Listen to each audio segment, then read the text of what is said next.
There was a teacher by the name of Anisa Zia who Okay. taught me principles of management in my first semester. That's what you taught me.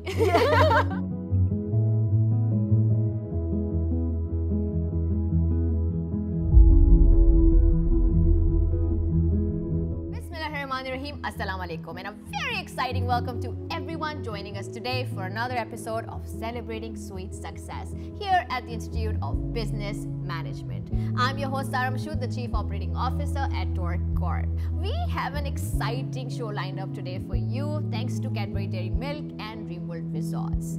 This show isn't just about accomplishments. It's about the heart, the grit, and the dreams that turn goals into reality. We bring together IoBM's finest alumni to hear the stories, to learn from their journeys, and share some laughs along the way. Today in the studios, we have someone who isn't just leading the charge for diversity. She's making waves and smashing barriers left, right, and center. For the past 14 years at Aga Khan University, she's been on a mission to create spaces for everyone. And guess what? Her efforts have racked up over 20 awards in global diversity, equity, and inclusion. Talk about a boss move. Been recognized by the US State Department for her leadership in gender inclusion. She does not just talk the talk, she walks the walk. Also spearheaded HR at Corp and Pakistan where she literally built the HR department from the ground up. She studied here at IoBM, taught here, and ran the training and consultancy unit like a pro. At that time, I think it was called Business Support Center. So whether it's education, media, or healthcare, she's got it all covered. We present to you Maliha Murtaza Khan. Assalamu alaikum, Maliha. It's so good to have you here today. How do you feel? Very excited, very nice, and a little nostalgic also.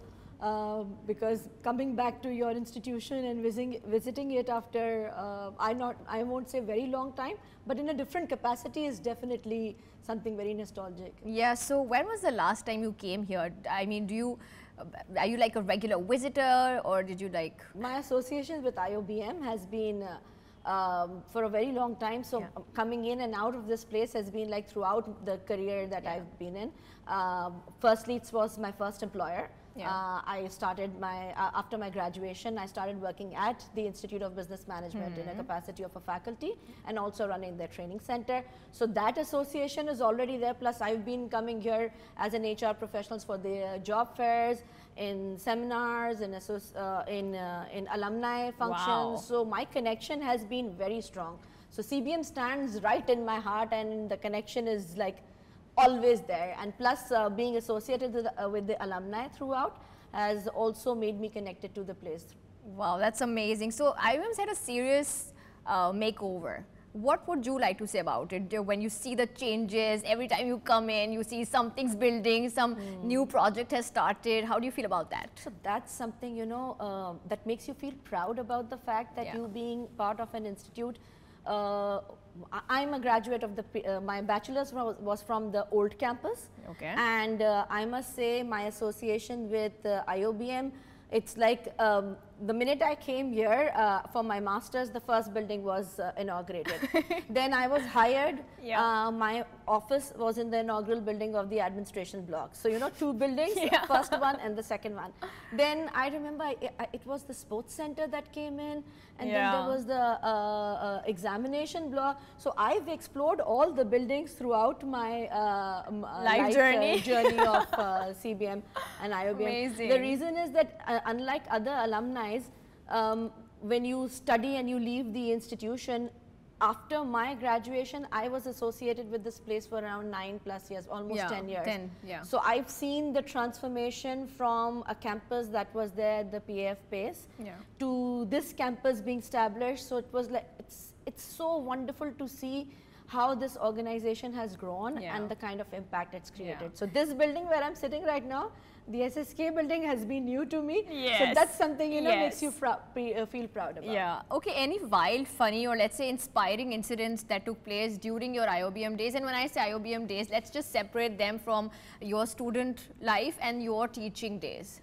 So I'll, you know, while I'm here as a representative of the alumni, I would like to stick to my student life. Yes, please. Firstly, Amazing. because you know, when you see well-placed alumni and you talk about them, you think, you know, they are one of those who are like 3.9 GPAs and 4. I was an average student. with high contribution to co-curricular activities.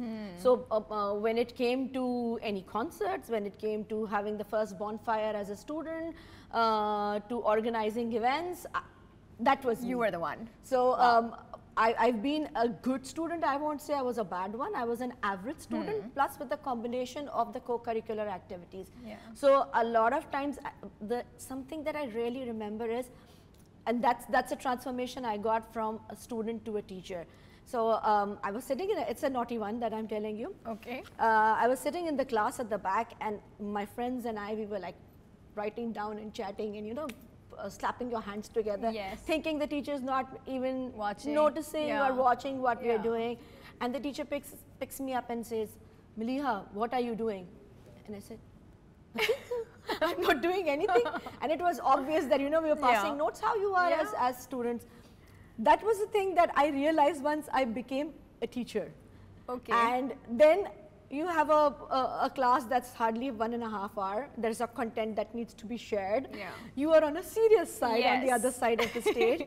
And then you see students doing the same thing that you used to do all the time, and that's why I always, while I had a strict face when I was a teacher, I would always love the students who were fun-loving and who would enjoy. Yeah. So once I saw that, I thought, oh, when we used to sit there, we thought that the teacher is stupid, not noticing what we're doing at the back. 90% of the time, the teacher was ignoring us. Yeah. So, that's something that I really feel is interesting. Yeah. Because that makes you feel when you're other side of the board. Yeah. No, but I mean, you were very woke, very aware as a teacher, and you knew already, because you've been a naughty kid all your life, and you've been a naughty student, and then when you become a teacher, the turf is different. But then you also know how to make things possible and turn these naughty ones into the positive ones.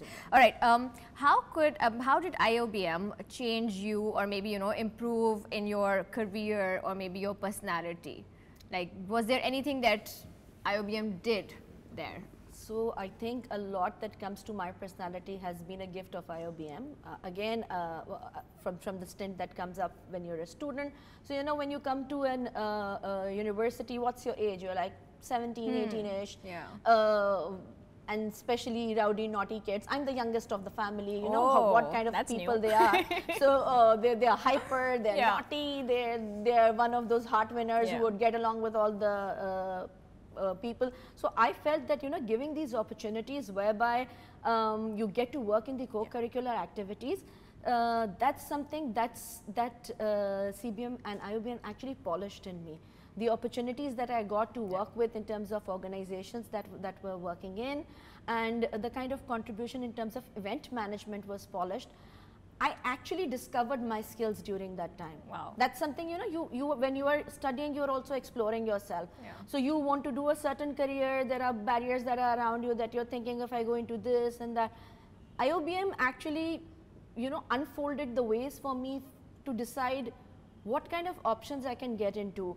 Even if I'm choosing one particular degree, that doesn't mean my career ends here. There are multiple ways that this thing can be integrated. So those are the things I learned with, again, extracurricular activities in the institution. There's not been a single event during my stint as a student in IOBM which I was not a part of.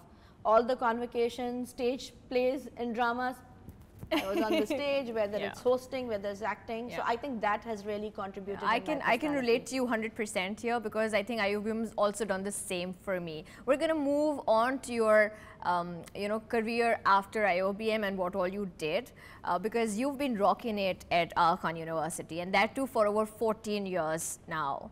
I want to know, how did this journey into diversity, equity and inclusion start, and what sparked your interest there? So as far as DEIB is concerned, I've recently moved into the role of the founding director of diversity, equity, inclusion and belonging at the Aga Khan University. But I've been working on this particular agenda for a very long time. Since 2017-18, you must have started hurting the buzzword around. And mostly in forums, specifically HR related forums. So my experience with human resources comes around for 2 decades. I mean, it's from the initial time of my career. It's been an amalgamation of training and organizational development and performance management and capacity building and so on. So when I had explored these areas in 2017, when this buzzword started off, a group of individuals, some from the Institute of Business Management again, also contributed in terms of contacting us as to how we're looking into this agenda. And then that's when we went to our VPHR of that time and started talking on those actions. And after learning the concepts of DEI, sometimes people think that diversity is only having diversity related to gender, because that's something that's mostly spoken about. Sometimes you feel that it's one of the places that that's the most talked about diversity that's there. But there is a lot that is being done in the respective area. And as far as the Aga Khan University is concerned, from inception, the institution has been very pluralistic in its thought and from the mission and vision. So half of my education in this area and taking it further has been because of the job that I've been in and the institution that I've been associated with. Wow. So the kind of work into diverse communities that they have contributed to, the women leadership and entrepreneurship. So an inspiration of DEIB for me has been through the job that I've been in and the institution I've been associated with as the Aga Khan University. And what's been your biggest challenge in promoting diversity and inclusion, and how did you turn it into a win situation? So when it comes to promoting it, Sarah, I must say the difficult thing is that mostly people don't understand what DEI is. And that's when, you know, even recently I got to know about a lot of people when my position was advertised as the founding director for DEI. That, you know, now this position would do something for people with disabilities or differentiable people, or now this position, you know, it's not only about one or two things. Exactly. It's about changing the culture. It's about creating an environment where people have a voice. It's about creating an inclusion whereby, irrespective of age, irrespective of gender, irrespective of caste, creed, nationality, irrespective of diversities that you may have in which may be undiscovered, you feel equal in the environment in terms of the place that you're sitting in, and you have an equal voice. So it is not like you are there in the setup, but you are set on the side. It's there in the setup and having an equal voice. So that equality is the most difficult thing to introduce and the most difficult thing to explain also. True. And especially, you know, when you start talking about it, people say, oh yeah, we know. But inclusion requires a lot of tolerance, requires a lot of empathy, requires a lot of working on yourself, unlearning the things that you've been in, capturing the monster inside you of the unconscious bias. True. Which is there. It's the I think the most difficult thing in this area is making people understand what it is, and, you know, dealing with the preconceived notions that people have specifically related to unconscious bias. Maliha, before AQ, you were shaping minds at IoBM as a teacher and a trainer. How did that early experience mold your leadership style? So, you know, when you graduate from an institution and then you start a teaching area, that's the most difficult part in terms of, you know, moving into the leadership role that you have inspired, you were thinking about at your graduation time. So when I graduated, I joined CBM as the initial 1 year was a fellowship program, and then luckily I got an opportunity which was a different program altogether, that I was a faculty, and half my responsibility was associated with setting up the training center that was now it's known as AMEC. It was known as Business Support Center at that particular time. So it was a dream come true for me. I came from a strict family, and my initial job decision was dependent on how my father was shaping my career. I really wanted to do marketing, and he was like, you know, hamare yahan to either it's teaching or it's a doctor. So I was like, okay, I am a rebel, but that doesn't mean that I'm going to go haywire. I'll move into the type of career you're looking forward to. So when I came and gave my interview at the IoBM, luckily the opportunity that was offered to me was a faculty position. But during my interview, I still remember that Talib Karim, who's the president of the institution right now, stepped out and said, we will come back and rejoin the interview. And he said, you know, we are starting off a training center and we are looking for young individuals who could contribute in the marketing and, you know, development. And, you know, that was, my heart was like, whoa, pumping with happiness at that time that, you know, I agreed to my father's thing that I'm moving into teaching, but I'm getting an opportunity to do the work that I was actually looking forward to. So, you know, that was something, an inspiring moment for me. And then I thought, you know, whatever I'm going to do, I'm going to make sure that God has given me the opportunity. I'm going to enhance my skills on both angles. So I taught for 10 years almost. It was like 9.5 years that I was associated as a faculty. And also in the training capacity in terms of working as a consultant. So these things, in developing your leadership skills, in managing assignments with the Small Medium Enterprise Development Authority, with working with consultancy assignments. I remember there was a test that was being conducted for Karachi Medical and Dental colleges at that time. So there was such a variety of roles that shaped my skills from, what should I say, from the administrative side. And then the reverse learning formula that I got for 10 years, that was something that I think I'm a privileged one. Those 10 years of spending with the students developed me from a totally different aspect. Now when I work with Gen Z or I'm working with millennials, I can very easily, you know, decipher their moves. Exactly, and also integrate myself with them, because even after my graduation and working in, moving into my career, I still remained part of the education institute I was associated with, so I never grew up. You remained in that environment, so that shaped up my skills a lot. Achha, also Maliha, you were not just teaching at IoBM, you were a student favorite, right? So what's one teaching moment or memory with your student that still makes you smile?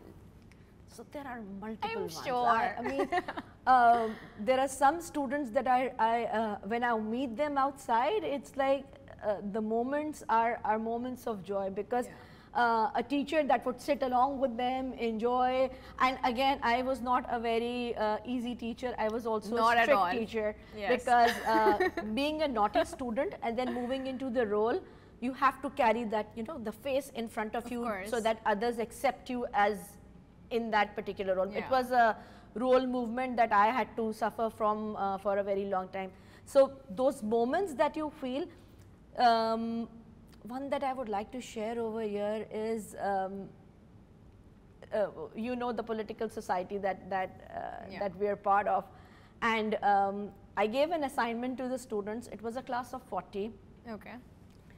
And some of them, the naughty ones, had always been my favorite, but I was always showed that hard look on my face.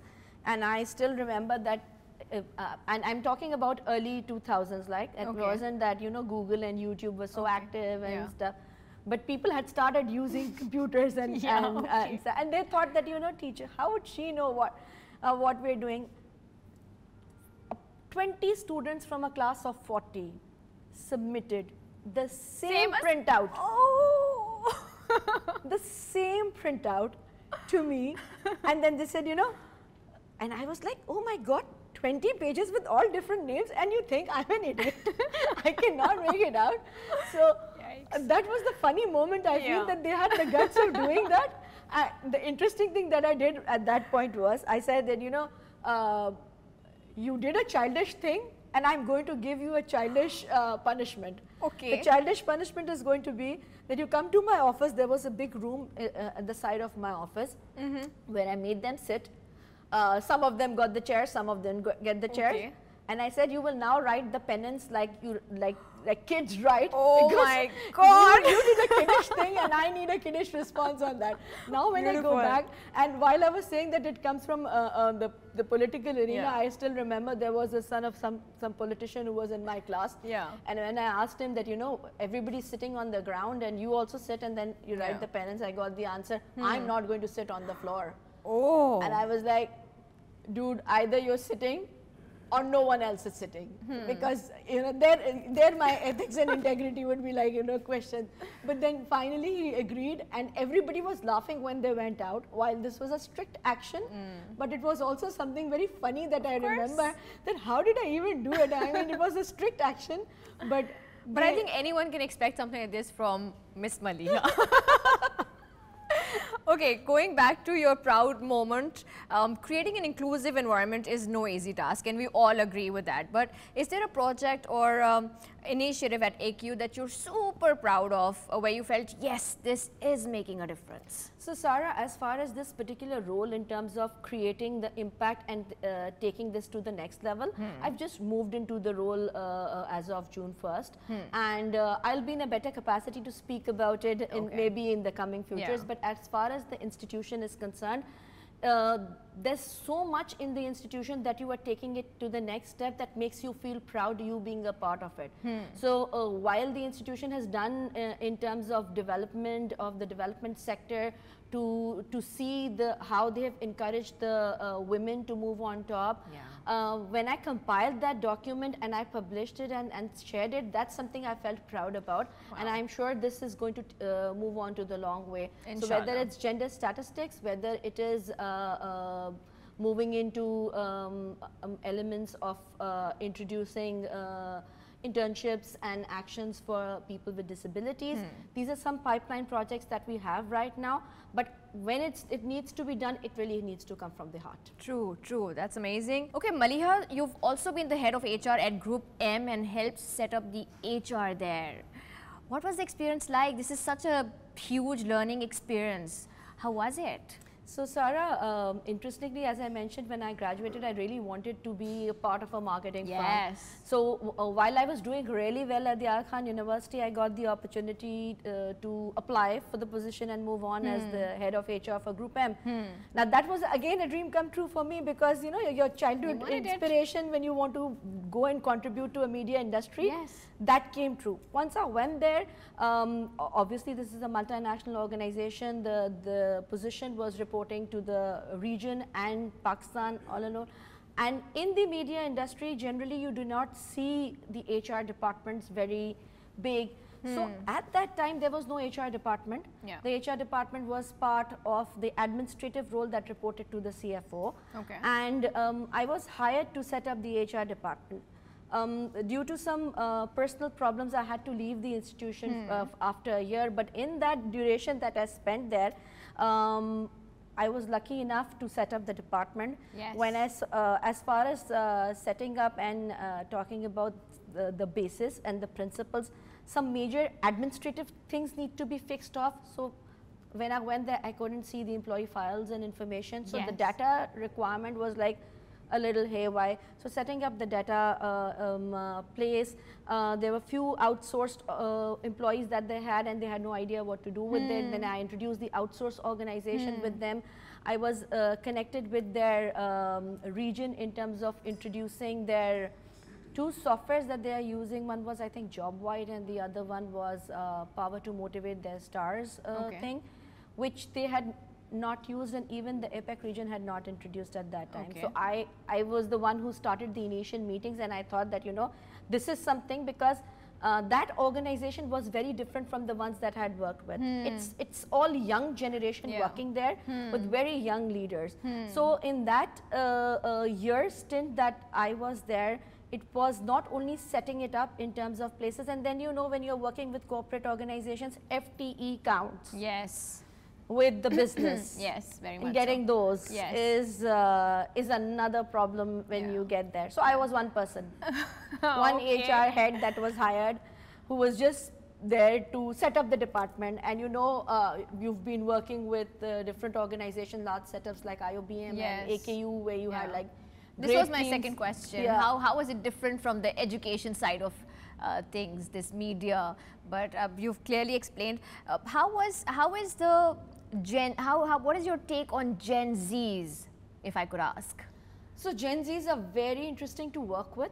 And they are one of the most lovely generations that can contribute.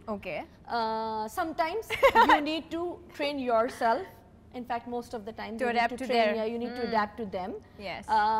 But you also need to have those moments with them to make them realize that, you know, while your ECG is going like this, there are sometimes you need to go on a straighter note. So they're always interesting to work with. And again, I would say that, you know, when it comes to Gen Zs and millennials, obviously millennials were slightly different, Gen Zs are another step ahead. Very different, yes. You would see that with working with the younger groups, you have to work with being attached with them emotionally and managing their expectations so that they get the kind of culture that they used to enjoy. Yes. Because it's not the money that motivates them, it's not the work definitely does, but it's the environment that keeps them really high. Yeah, that's true. And the culture that keeps them really high. Yeah. Okay, so with so many leadership hats that you wear, how do you keep your work-life balance? What are the magic tricks, if you're able to balance, that is? I think I've been able to do a fair job. Alhamdulillah. With a mother of 2 kids, with a good, nice Wi-Fi, I'm proud to be. And with the job roles that I've been switching with the work that is there. And I'm a passionate worker. So a workaholic when it comes, I mean, it's from the heart that you start contributing, then you would put everything aside. So work-life balance, the small fixes that I've done for myself is, you know, like you set your KPIs at work, keep your mental KPIs very aligned. So whether it's your relationships at work, whether it's your relationships at home, and even at home, it really depends. You're playing several roles. You're playing a role of a daughter, you're playing a role of a mother, you're playing a role of a wife, and you have equal responsibilities with the in-laws that you're associated with.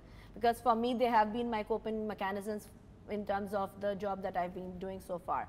So you need to contribute everywhere. So the KPIs that I've been doing was that, you know, now my mother is not well, she's been very sick. So what I do is that I have fixed time and I made sure that the time is there. Likewise, initially spending time with the family, my weekends used to be very planned. And nobody knows that planning, that's running in my head. Of course, of course. That's something that's not to be shared. Because if you want to switch the plan, nobody needs to know.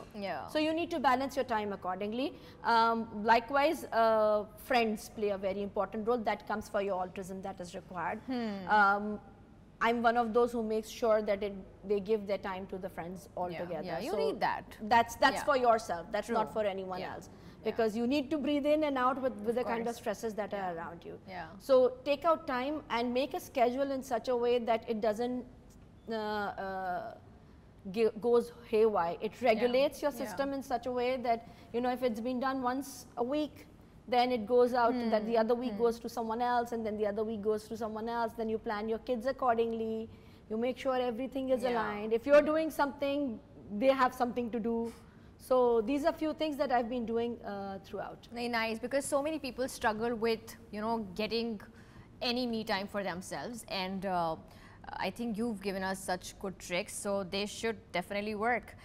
If you could go back to the very first day of your career and give young Maliha one piece of advice, what would it be? I would say that bring in more patience. While I think that I've improved on that a lot, being the kind of impatient person I was at the early teenage, I have improved substantially, but I still think that, you know, sometimes it's more required at the initial time of your career, because that's when your personality is shaping, that's when your people are absorbing.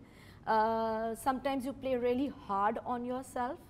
So patience and calmness that's required at that point in time is something that I would advise more. Yeah, I think you've always had a face with a lot of patience, or maybe you were good at keeping that up, because we've always seen you that way. Yeah, but what's happening inside is only something that you know. Yourself. So that's what I'm saying. By 60%, I think I've done my, I would say even 80% I've reached to the expectations. And when you know that you don't have that skill, and you need to inherit either from the environment, then you look into people who can give you that.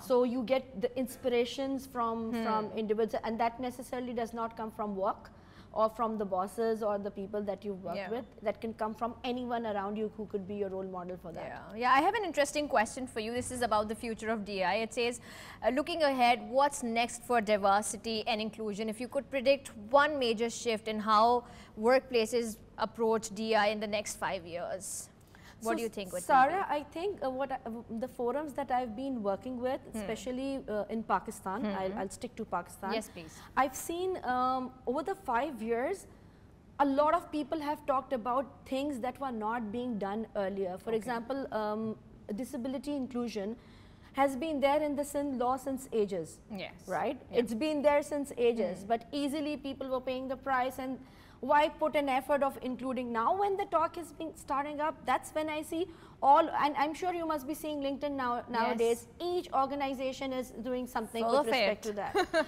So I think this is something where you really need to take this agenda forward, because something that needs to be done for the future. But I really understand that while actions are taking place in the areas of disability inclusion, when it comes to deaf individuals, could be hearing impaired, could be visually impaired. There's one big area that we're not capitalizing on, and that's neurodiversity.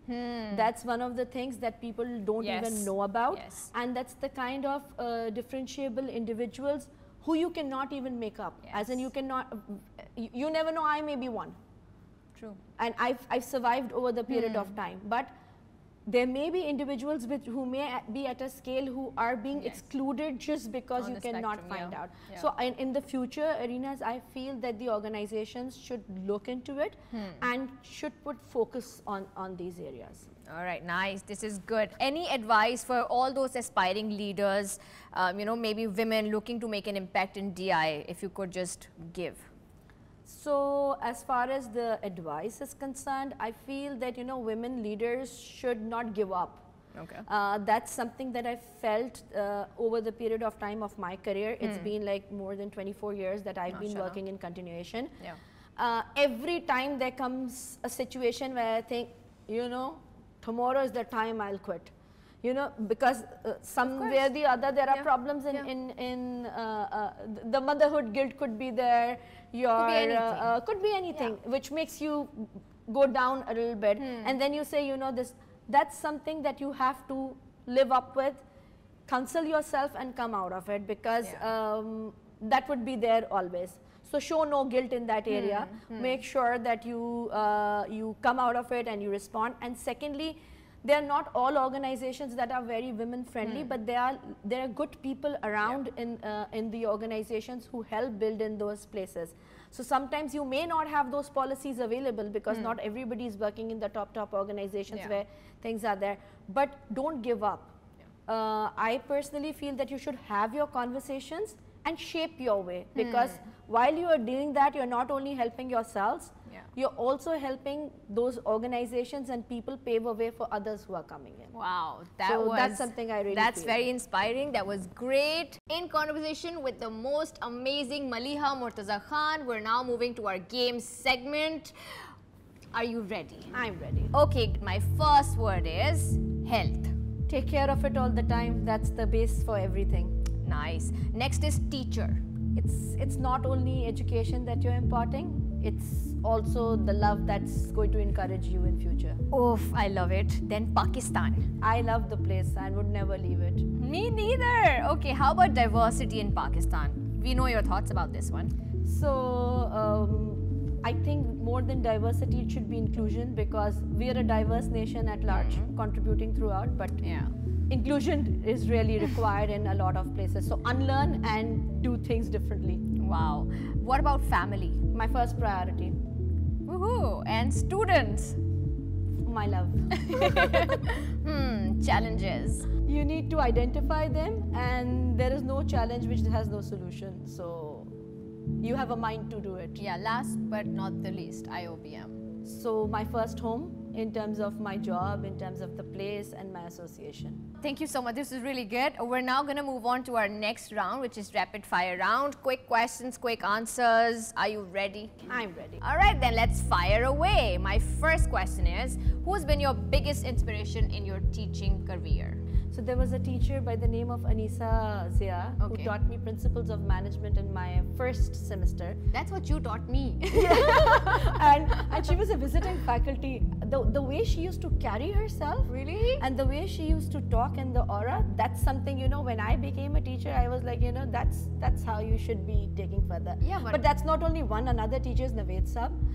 Again, one of those inspirations who we talk about soft skills a lot. Yes. He's the one who endorsed those soft skills to us at that particular time. What's the best piece of advice that you've ever received? So I received the best piece of advice when I was leaving CBM and I was moving to AKU.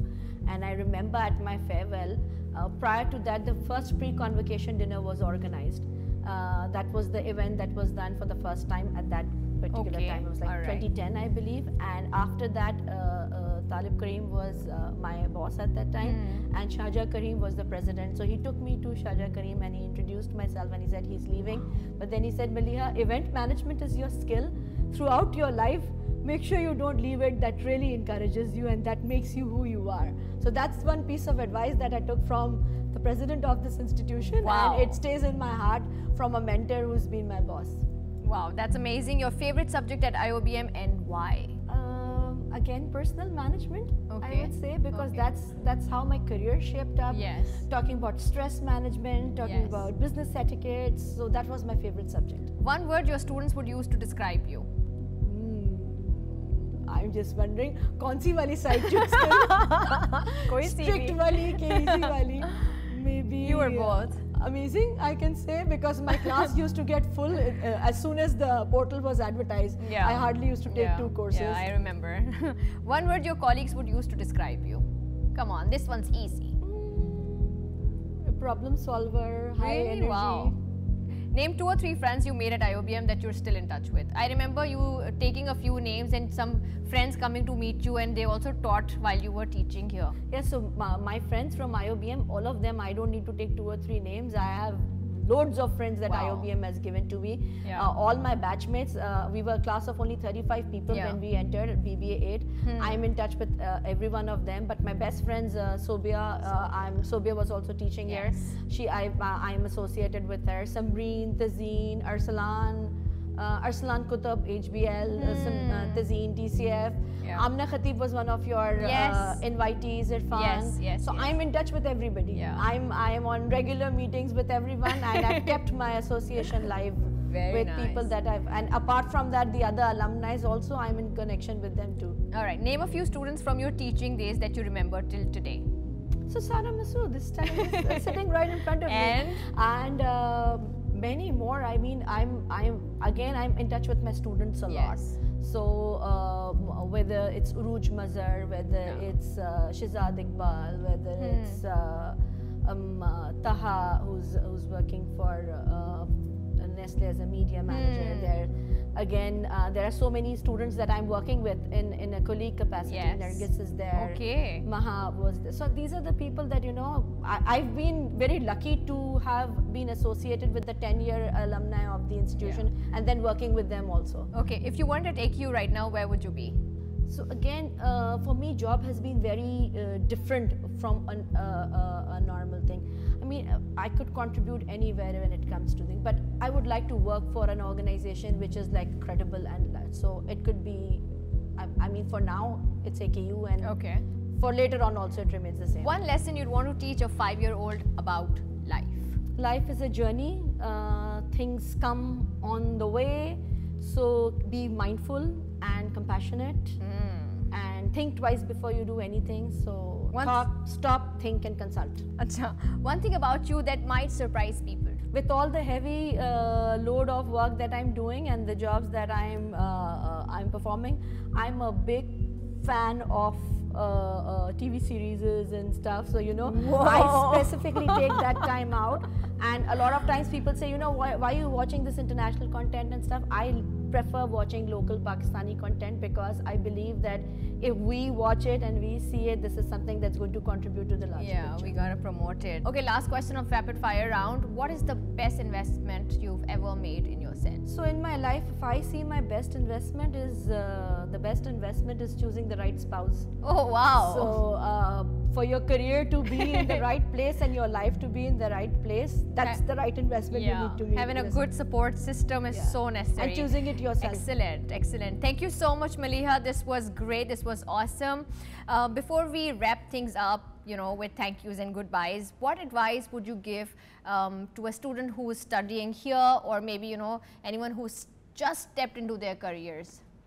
So the advice I would like to give to the students specifically who may be studying here or who are graduating is that degrees do count. That's very important, but invest in yourself in terms of again, like I mentioned, be active in the co-curricular activities, be more what should I say, environmentally acknowledged in terms of what's happening. Know the environment better, because that's actually going to help you out in your future than just having your studies and giving your exams. So collaboration, communication, building your relationships, that's the name of the game. Invest in that alongside your degrees and your GPAs and your exams. Thank you. That was some solid advice. Your journey is super inspiring. So I'm really glad that we could do this today and that you could come. We wish you all the best. Hope you do well wherever you go, that you make us proud and that you keep coming back. Thank you, Sarah. It was a pleasure having you. That was Maliha Murtaza Khan, ladies and gentlemen. That's a wrap for today's episode. Thank you all for being part of this really cool journey. If you want to see more of our fabulous IoBM alumni, drop us an email. Lots of thanks to our amazing partners, Cadbury Dairy Milk and Dream World Resorts, and to the wonderful IoBM media team for making this show happen. I'm your host, Sarah Mashhood. Until next time, stay curious, stay driven, and keep, making your own success stories. Allah Hafiz.